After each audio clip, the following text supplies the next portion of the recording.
Aslı Özkaya, Bir Şansım Olsa programının sunucusuyum. Geçmişte alınan kararların hissettirdiği pişmanlıklar ve omuzlarımızda biriken o büyük yük. Peki bir şansınız olsa neyi değiştirmek isterdiniz? Pişmanlıklarınızla yüzleşmek, hatalarınızı düzeltmek nasıl olurdu? Hadi gelin bu programda size bir şans yaratalım. Merhabalar Aslı Hanım. Biz 18 yıl önce kaybolan kardeşimizi arıyoruz. Kardeşimiz bizim isteğimiz dışında çok küçükken evlatlık olarak verildi ve şu an sizlerden bir şans istiyoruz. Umarım kardeşimizi buluruz. Lütfen bize yardımcı olun. Dayınız sizden kardeşinizi mi almak istedi? Dayımız bizden kardeşimizi almak istedi, evet. Telefonu yüzüme kapattı. Biz sabah geldiğimizde Baki yoktu. Sonra sorduk kardeşimiz nerede diye. O da dedi ki hastanede kalacak birkaç gün. Sizden rica ediyorum, kardeşimizi bize geri verin. Yani çok özledik onu gerçekten. Böyle şeyleri çok anlatmak istemiyorum ama yani biz kardeşimizi hiç vermek istemedik gerçekten. Ona çok pahalıydı. mesela? Tuttunuz mu? Tuttuk yani, yalvardık, dedik dayı lütfen bizden ayırma. Baki benim için bir Allah'ın bir lütfuydu açıkçası. Sevgili izleyiciler, Kadriye Hanım ve Rabia Hanım 18 yıl önce annesi ve babası tarafından evlatlık verilen kardeşlerini bulmak için programımıza başvurdular. Umarım onlara yardımcı olabiliriz. Çünkü hasretin süresi yoktur. Sadece acısı vardır.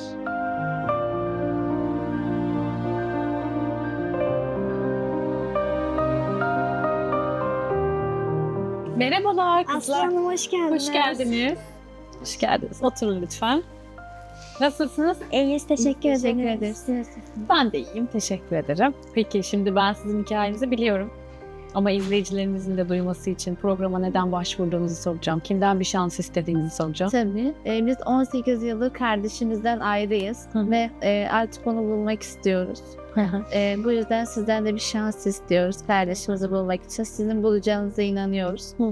O yüzden geldik buraya. Peki elimden. Yani kardeşimize ablalık yapabilmek için bir şans istiyoruz. Çünkü 18 yıl, yani dile kolay bile değil aslında yani. 18 yıldır hiç kardeşinizi Hiç görmedik. Yani, Aradınız mı peki? Tabii ki aradık, yani herkese sorduk. Ama ablamın düğününden sonra falan biraz ara verildi gibi oldu. Hayırlı olsun bu arada. Teşekkür ederim. Sonra sizin programınızı yani izliyorduk zaten. Herkesi buluyorsunuz. Dedik yani bizim kardeşimizi de bulur. Dediniz ve başvurdunuz. Evet. Peki anneniz, babanız? Onlar vefat etti. Peki başınız sağ olsun. Teşekkür ederim. Sen Rabia'ydın. Evet. Doğru mu? Kadriye ben. Kadriye. Kaç yaşındasınız? Ben 25, kardeşim 24 yaşındayım. 24. Sen küçük olansın. Ben- Çok az yaş farkı var aslında Evet. aranızda. 18 ay var aramızda. Anneniz babanız ne zaman vefat etti? Babam önce vefat etti. Onun üzüntüsüne de annem dayanamadı ve 15 ay sonra da annemi kaybetti. Neden vefat etti babanız? Hasta mıydı? Evet, hastaydı. Bu yüzden de Annem de babamdan sonra toparlayamadı zaten. O da hasta oldu. Tedavisini falan da karşılayamıyorduk. Yani annemin ölümünden önce de evimize talip geldi. Müteahhite verildi yani. Ama maalesef annem yeni evi göremedi. Ne iş yapıyordu babanız? Babam kahvecide çalışıyordu, kahvehanede çalışıyordu. Orada çaycı olarak çalışıyor. Evet. Peki siz ne iş yapıyorsunuz? Ben çalışmıyoruz. Çalışmıyorsunuz ikiniz de. Nasıl geçiniyorsunuz? ben boşandım, evliydim, boşandım. Ondan sonra da eşimden aldığım tazminatla bir süre idare ettik. Şimdi de tabii bir çıkar yolu arıyoruz. Hani yani para bulabilmek için Her işte tecrübe istiyorlar ama o yüzden bulmak çok zor. Sen çok küçük yaşta evlendin o zaman. 19 yaşında evlendim ben. Bir de çocuğun mu oldu? Bir tane çocuğum var. O nerede şu anda? Babaannesinde kalıyor. Okulu babaannesine daha yakın. O yüzden orada kalıyor. Görebiliyor musun? Sık Tabii sık. sıkıntımız yok, görüşüyoruz. Eşinle de görüşüyorsun. Yok, onunla görüşmüyoruz. Sadece babaannesi ve çocuğumla tabii. Bir sıkıntı, problem yok anladığım kadarıyla orada. Boşanırken bir tazminat aldın. Bugünlere kadar da anladığım kadarıyla onu mu kullanarak geldin? Evet. çocuğun için aldığın bir şeydi galiba o. Çocuğum için değil, beni aldattığı için bunu ispatladım mahkemede ve tabii ki de hala bunu inkar etti ve tabii deliller yeterli oldu bunun için. Onun için de tazminat aldım. Anladım. Peki erkek kardeşinizi bulmak için buraya geldiniz. Evet, Baki'mizi bulmak için buradayız. Baki bulmak Evet. için buradasınız. Nasıl Baki'den koptunuz, nasıl ayrıldınız, olay nasıl oldu bana bir anlatır Yani şöyle mısınız? anlatayım. Biz 6-7 yaşlarındaydık Baki evlatlık verildiğinde. Yani bizim haberimiz yoktu tabii ki. Kime verildi?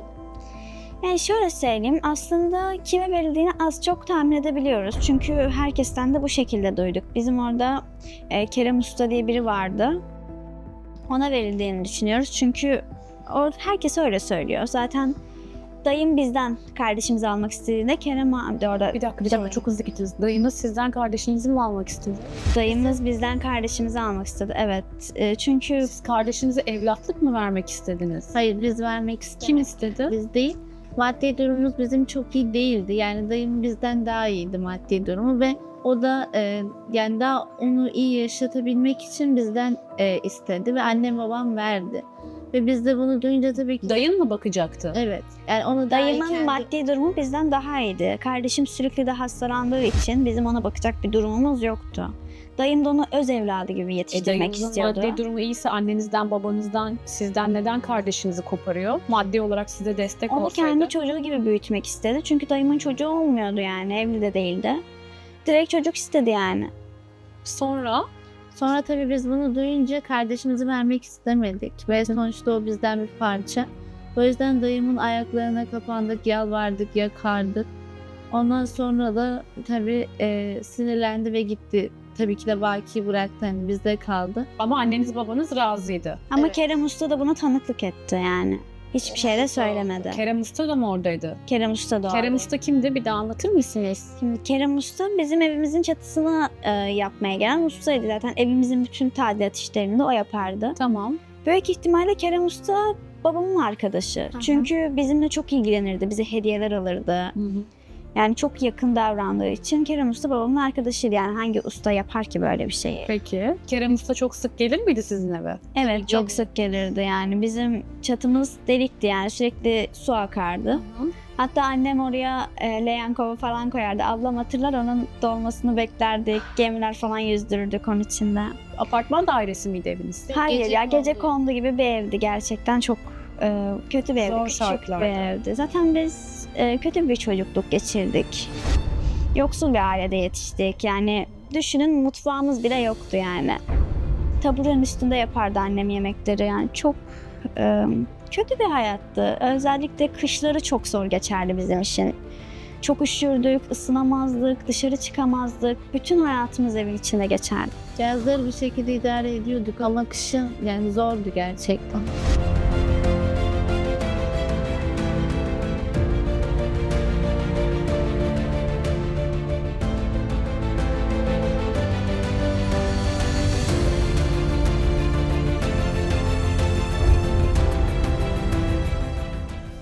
Peki kimse yardım etmiyor muydu?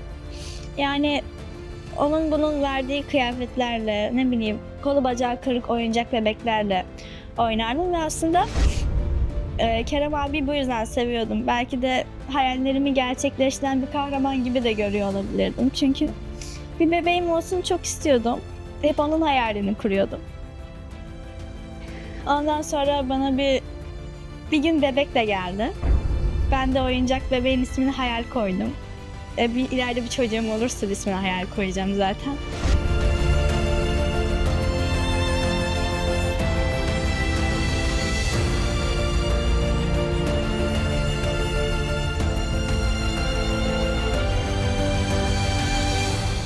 Bunları anlatmak için gelmedim. Tabii ajitasyon falan yapmıyorum. Yanlış anlaşılmasın ama.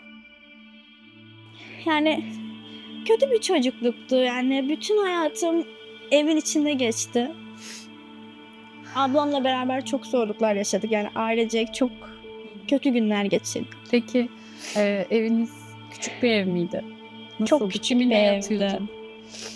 Ben Kiminle ablamla aynı yerde yatıyordum. Aynı odada kalıyordun. Evet. Zaten çok küçük, yıkık dökük bir evde. Hani derme çatma böyle rastgele.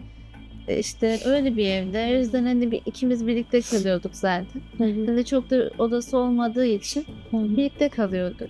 Yani çok hani güzel bir evde değildi aslında.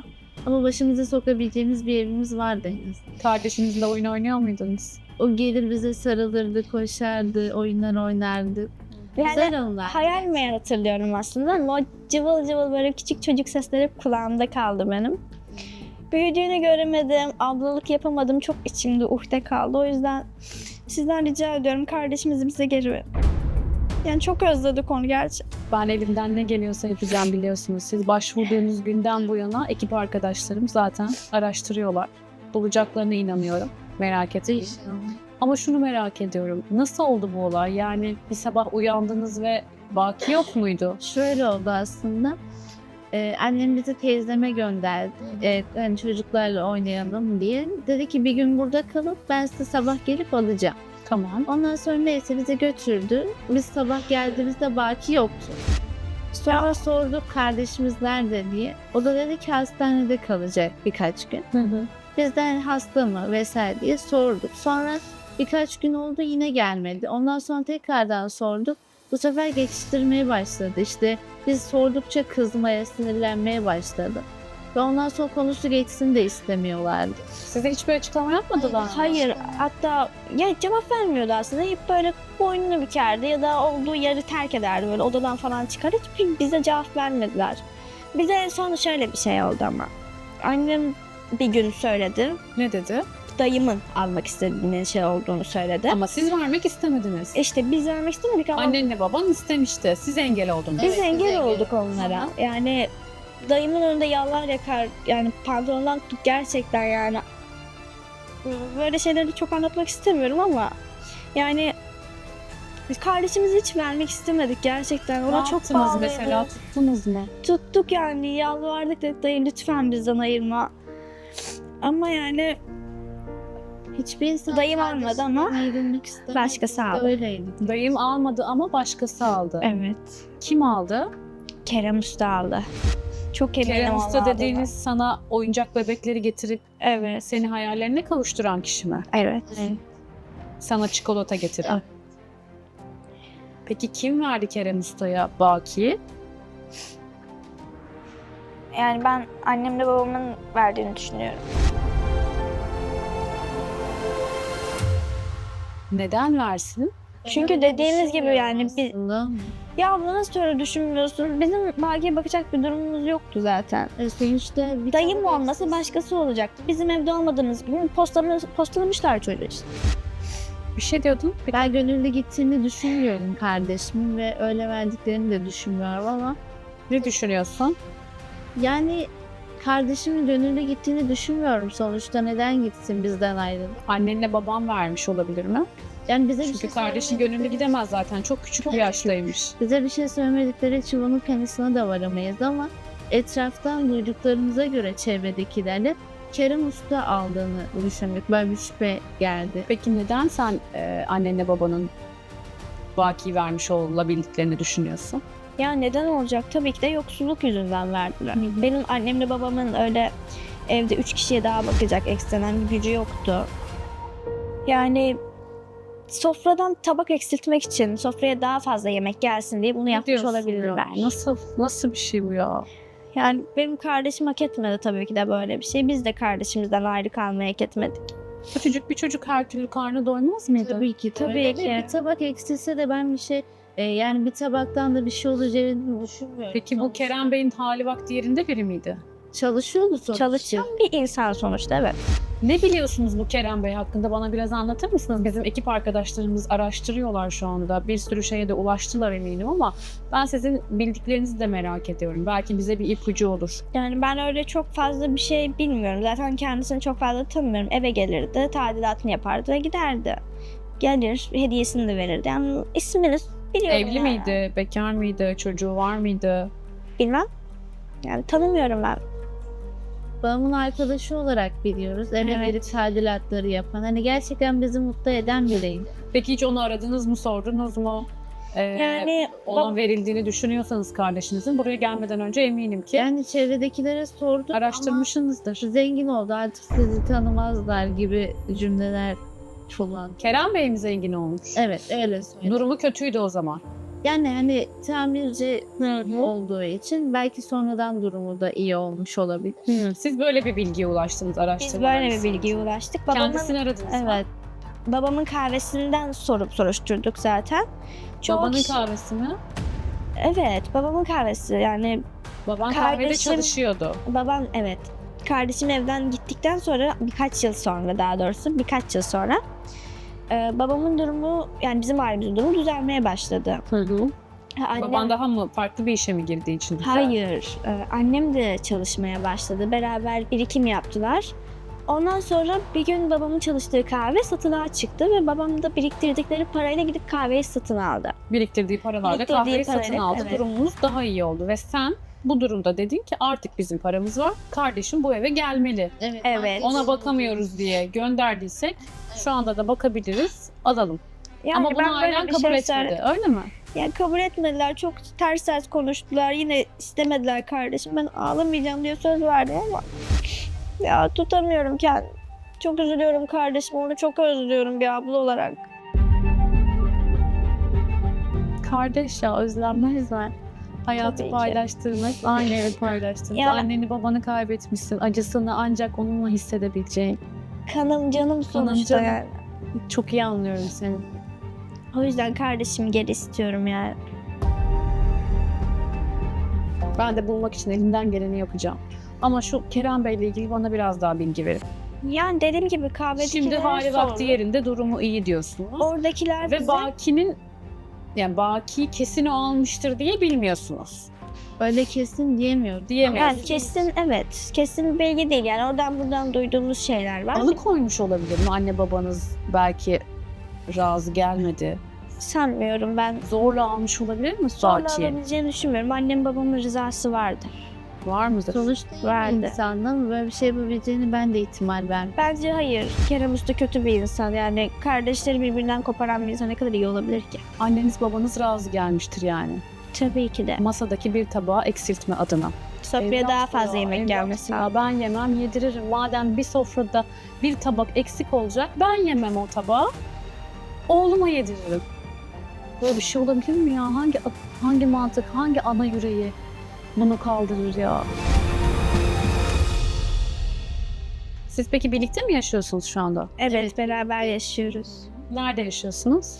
Yani bizim annem vefat etmeden önce evimize talip çıkmıştı. Yani evimizin olduğu gecekondumuzdan daha doğrusu bahsedeyim.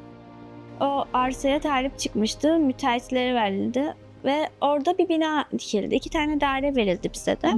Tabii annem o daireyi göremedi yani. Biri sana, biri sana.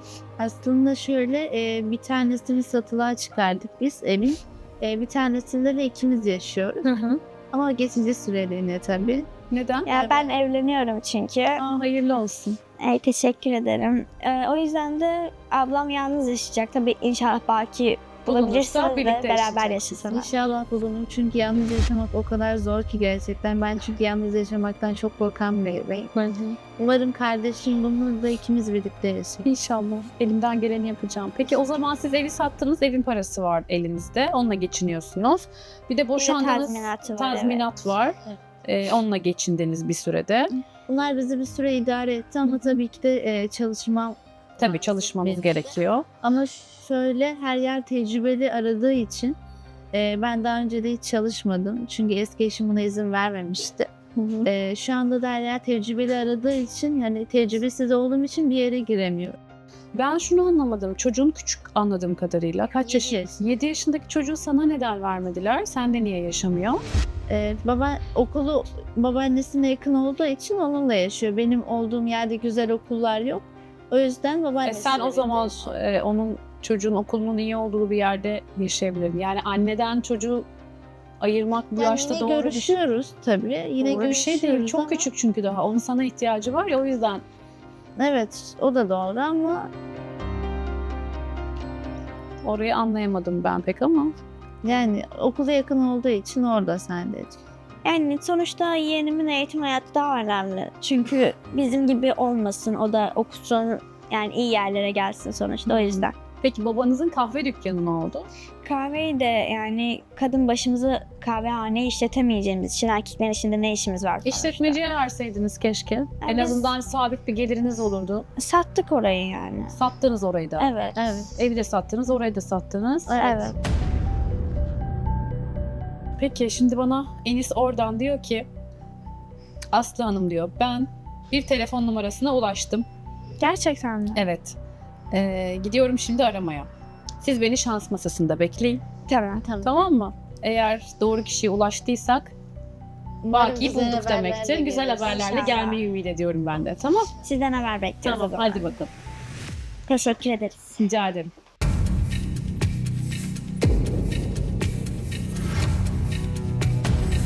Oldu mu acaba ya? Bulurlar mı sence? İnşallah bulurlar ya. Bir şey söyleyeyim, kesin Baki zengindir bu arada. Umarım inşallah öyle. İnşallah. Hadi gelsin bakalım. İnşallah olur. Oh.